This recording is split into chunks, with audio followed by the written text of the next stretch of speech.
I'm author Mark D. Diehl, and this is from a recent event presented by Sherman's Books. This next scene is from later in the story, when it becomes clear that Alexander's life is no comic book. Sarah clenched her teeth, half gagging, half exhaling. The mammoth black car was snarling down some thoroughfare she didn't know. Her arms were tight, crossed over her rigid chest and stomach. The blood she'd wiped from her face was drying between her fingers, making them itch as it cemented them to her coat sleeves.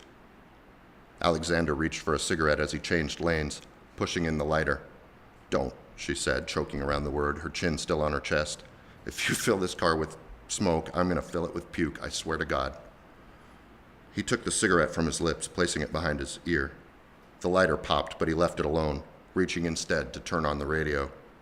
Echoing electronic sounds poured from the speakers. She switched it off, leaving the knob smeared and sticky. "How?" she choked. "How about you tell me what the fuck just happened back in the alley?" He shook his head, watching the road. "Neil pissed off those guys a while ago. You know how he is. And then he just kept making it worse. But I thought it was all over by now." Trying to shake her head made her dizzy.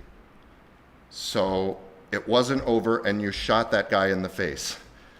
That's not a good enough explanation." His head pivoted toward her, his eyes, too steely for emeralds now, locked on hers. The car didn't slow. "I shot him in the face because he would have killed you if I didn't. Is that good enough?" She snapped her face away to look out the windshield, shuddering and tightening her arms around herself. Something spongy rolled under her fingertips. She worked the window crank, getting it most of the way open before her stomach emptied itself of what was probably $50 worth of the club's booze. She stayed like that, clutching the top of the window, her head in the frigid wind, until they turned onto a Lincoln Park street she recognized. She pulled her head in and rolled up the window, resisting the urge to wipe her mouth with the back of her hand. "So, were those the same guys who chased us in the car before?" "Yeah."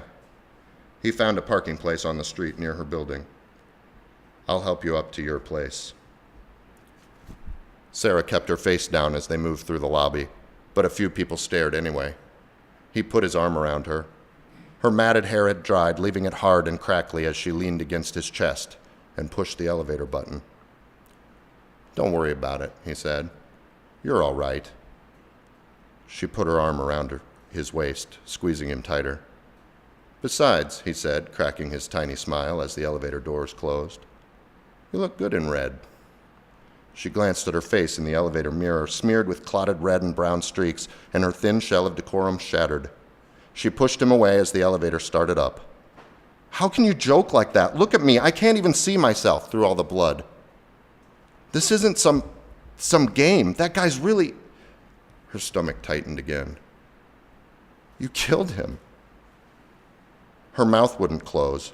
She choked down the first few sobs, but more pushed through. She retched, but nothing came up. The elevator doors opened. He helped her out.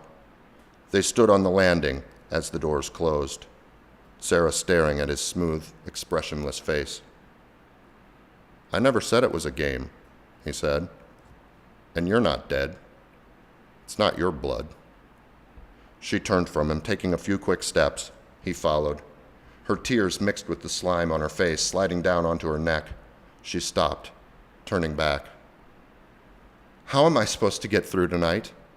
she said. "How can I sit here all alone after this?" He stared back, silent. "But this is you," she said. "You're in the middle of it. I see that. And you said it yourself. Evil has to be invited in, at least at first." She lowered her chin. Pink tears fell to the hallway's light blue carpet. "Now I'm supposed to shut myself back in here tonight, make my same safe little prison, right? And maybe go crazy, maybe never come out again." "I can stay if you want," he said. "It's up to you."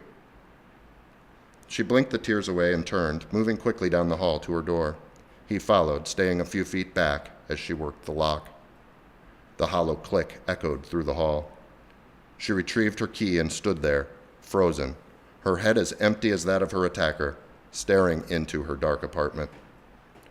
She let her eyes lose focus and leaned on the doorframe, its metal cool against her cheek. Her voice, barely more than a breathy whisper, sounded foreign in her ears, as if someone else was speaking. "Won't you come in?"